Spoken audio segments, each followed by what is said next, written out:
I wanted to come on and talk to you guys today about why I left VRChat. There are multiple reasons for myself doing this, and a few of my friends as well. And I wanted to go ahead and list them to you guys. Now, I don't normally talk about this kind of stuff, but I thought I should bring it up. I thought I should mention it for other people on VRChat if they're considering getting off or don't know what's going on. I would like to say this. VRChat recently made an update talking about age verification. Now, we all know VRChat has had a lot of problems with when it comes to minors and pedophiles. And it is still an ongoing problem today in their community. But the way they announced the age verification process really, it really just set off alarm bells for me. When I thought about it, I was thinking, okay, not bad, I guess. I guess that this could help groups. It wasn't until they mentioned that they sent it to a third-party server or site that operates out of the EU. Again, I forgot what name it was, but if you want to go see what it is, you can go check out their video. I really don't want to get back into it.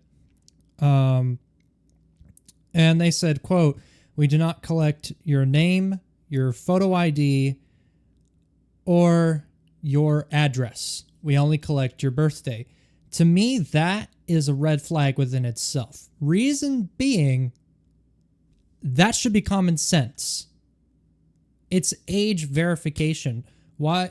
And yeah, sure, you have to send in ID.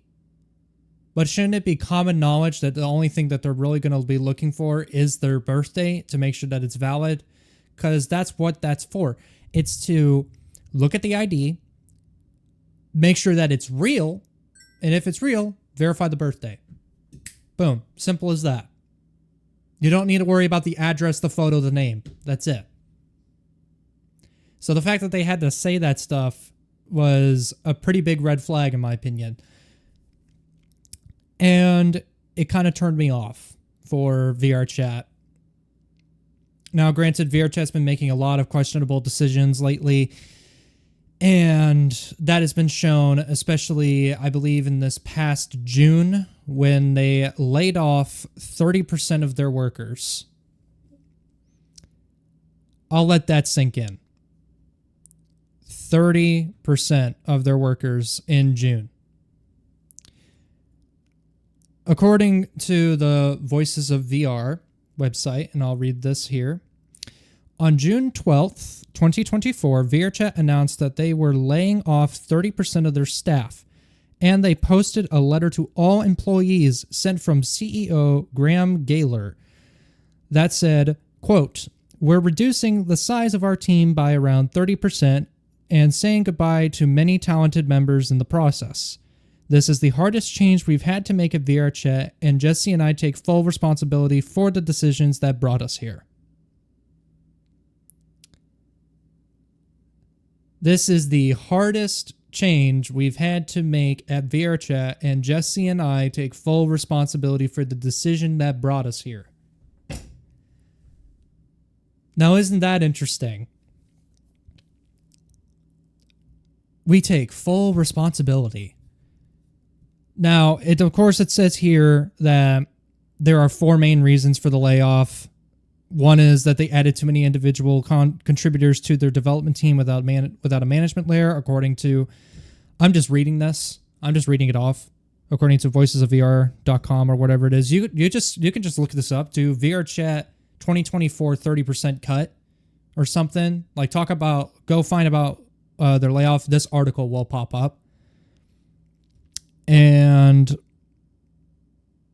so they're basically saying we need to reduce our headcount to the people who are working more direct. So I don't know. I mean, yeah, I guess that's a good reason. You're basically saying, oh, we hired too many people. We don't have the money to pay them. But 30%, that's quite a lot. We're not in a recession. We are not in a recession. That is the other thing. A lot of companies will do these giant cutbacks, but these things will last years. They'll go over for years. One of them happened during recessions. Recessions was one of the biggest ones when companies decided, hey, let's pull back a little bit. We're going to try transferring people.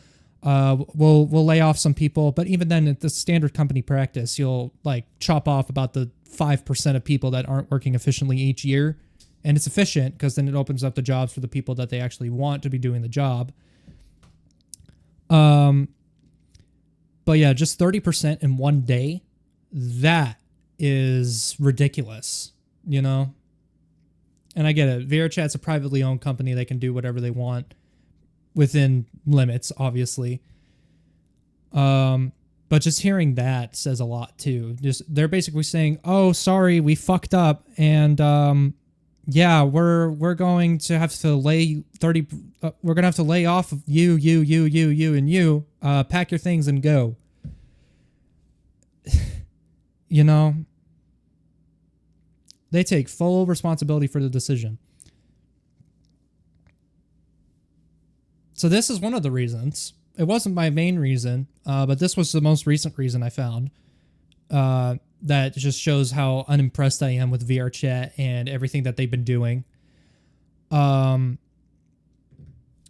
lot of the other reasons are a little bit smaller, mostly revolving around like avatar creators, world creators.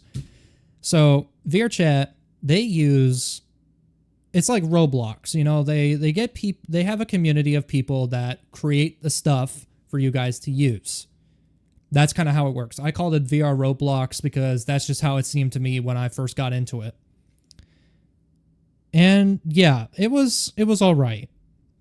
It made sense, but with this, it's just, you know, there's just so much bad stuff in this.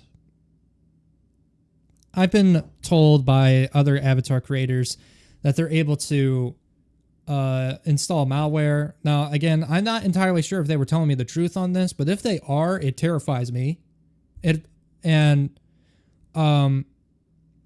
had to say, like, you install malware to your worlds, you install it to your avatars, and I get it.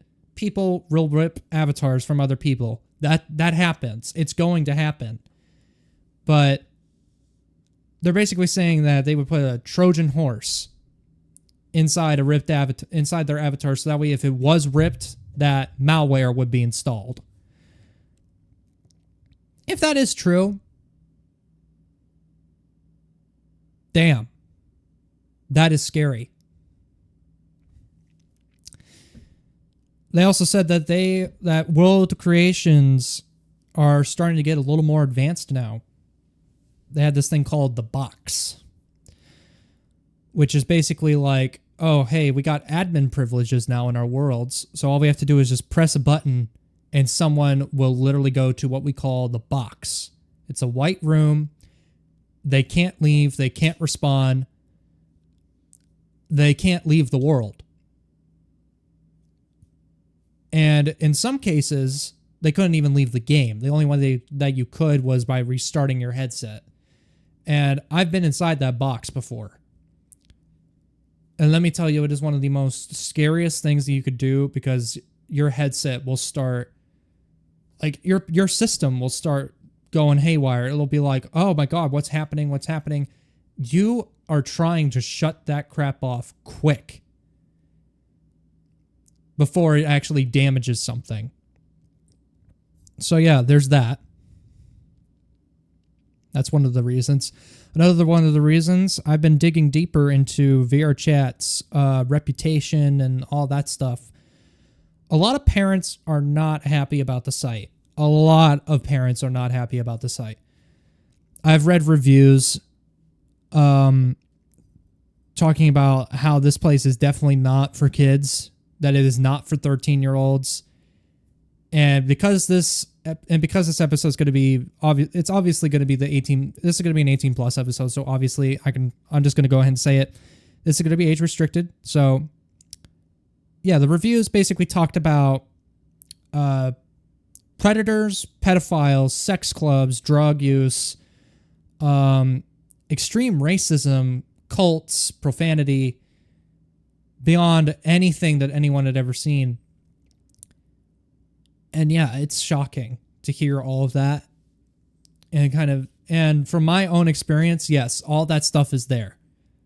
The strip clubs, the it's basically like a giant operation. Like think back, like New York City before it got cleaned up.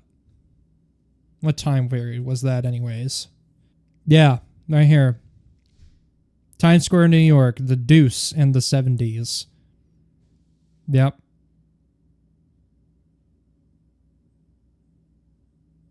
It wasn't until 1990 that something finally got done about that. But think about it like that. Parents who are watching, think about it like this. VRChat is New York from the 1970s, is New York's Times Square from the 1970s to 90s. It is not a safe place. But yeah, it's just ridiculous. And then to talk about VRChat's moderation, that's crap. Their moderation sucks. It absolutely sucks. Well, here's the thing about this. You can get someone banned. That's true. You can get someone banned for 3 weeks, but hey, they're banned for 3 weeks. So yeah, 3-week bans for people that have been reported for like predatory behavior, among other things that I really don't want to get into. Longest ban I've seen was 3 weeks. That is the longest ban I've ever seen. And VRChat's moderation team doesn't do crap. That's the other thing about that. I think I read somewhere that the only time they'll actually do something is if something gets mass reported.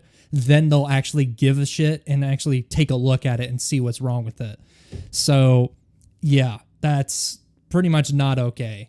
And I mean, I get it if they had millions of users on their platform every single day, but no, their daily average is around 50,000 users online daily. So I really don't see any excuse for that. I mean, it's not YouTube. You know, YouTube takes reports every single day. Do you really think that they're going to focus on every small little thing? Every small little minuscule? Like, let's say I posted something that broke the terms of service, but one line of that terms of service. Now, let's say that there's another person who's broken 5. Which one would you care about more? The one that broke 5, obviously, and the one that got reported for it. So, but yeah, it makes more sense because YouTube's a larger platform. They wanted to start dealing with the bigger stuff. If it's something small like that, sure, they'll brush it aside. But if it's something big, then yeah, they'll deal with it. Now, with VRChat, I really don't see how they have any excuse for not having moderation on their platform, considering that I've seen the average daily users at 60K around the world. At least I believe that's around the world. That's according to what I see on VRChat server status. You can check that site out too, and you can see it for yourself. But yeah, there is no excuse for them to say, sorry, we're not going to do it. But hey, guess what? To get you guys to stop complaining about having kids in your instances, like if you're hosting a bar instance where there's drinking involved, we'll give you guys an age verification system where you take a picture of your ID and send it to a server in the EU. No offense to anything over in the EU. I just find that uncomfortable. I find taking a picture of your ID to verify something very invasive. I felt that way when YouTube did that. You know, YouTube I believe it's changed now, but before you had to take a picture of your ID. Otherwise, you couldn't post a video that was longer than 10 minutes. They upped that to 15, but now it's either you take a picture of your ID and send it to them, give them 24 hours, they'll verify you, or you build up a watch history over a period of 3 months. And yeah, I'm pretty sure at the time that I did it, it was still around the time when they didn't have that 3 months watch history thing. I don't know. I might have missed it. But even then, having to take a picture of my ID and send it in there was... It made me uncomfortable, to say the least. I can understand it, but it made me uncomfortable. Now, for VRChat asking for age verification, it's a little bit different. I am comparing a lot of this stuff to YouTube because in my eyes, YouTube's the best example for this. On YouTube, you should know who's posting. 100%. You should know who is posting. Now, on video games, there's the difference. But sure, VRChat stated in that video where they talked about age verification that they're not a video game. They weren't really designed as a video game. They're more like a platform where people can join and just hang out.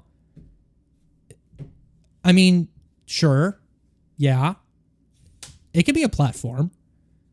But it's, in my eyes, it's more of a video game. Like, let's say that you're brand new to the game. When you're brand new to it, what do you think it is? A platform or a video game? I thought it was a video game. Because, it was like Roblox. You could just go into any world that someone created, have fun playing that game, and then just go hop into other ones, so on and so forth. But yeah, VRChat's been pushing out this, we're a platform where people join and hang out. And I honestly do see that as a little bit unhealthy.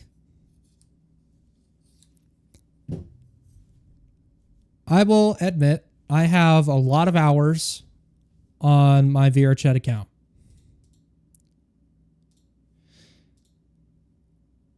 And it scares me how much time I've put into that. Because, well, it's not healthy. It really was not healthy. The best way I can... And that's the other thing. The only hours I have verified are the ones I have on Steam. I don't have anything before using my PC. I don't know how many hours I was using it for. But within that itself, just the hours that I see on my Steam account scares me. So... it's an addiction, to say the least. And I'm glad that I have decided to finally quit and leave this stupid thing behind. Because, sure, there were some things good that came from it. Lots of fun, good memories. The videos that you've seen on my channel sometimes. But a lot of it is just bad. A lot of it is just the bad stuff. And it's easy to find it, too. It's really easy. Now, I know that this video will probably get age restricted anyways, but I'm age restricting it before that happens. Because I feel like that it's appropriate, considering of these subjects that I'm talking about. And to parents that are watching this, please, if your child starts asking for a VR headset, keep them away from VRChat. If anything else, keep them away from VRChat, keep them away from Rec Room. Don't let them do anything except actually just play games. That is how I see the MetaQuest, or just any VR headset. It's a tool. It is a tool to play a video game. So yeah. And to any VRChat users that might be watching this, take a look at the time you've put into your game. Take a look at the time you've put into the game. And in some cases, take a look at the money you've put into the game. I know VRChat's added their recent currency. And they also have their VRChat Plus subscription. Take a look at the time. Take a look at the money. Take a look at the experiences. Take a look at every aspect of this. And just kind of look in the mirror a bit, I guess. That's the best way I can say it. But yeah. I'm no longer on VRChat. My account, I'm still debating on whether or not to delete it. I more than likely will. But if I don't, it will more than likely just be a blank account saying this user has left. I am on this and this and this now. You can find me here. So yeah, this is my reason I've left VRChat. And I know some areas are probably, I know like that whole malware thing, I'm not sure that's 100% accurate. It's just what I've been hearing. It was what I was told while I was playing the game. But yeah, after taking a step back and kind of just looking at it with a different perspective, I guess, I got disgusted. So yeah. Anyways, I'm not going to take up any more of your guys' time. If you did, thank you so much for listening. And you guys have a wonderful day, night, evening, morning, whatever it is. And I'll see you guys in the next one. Later.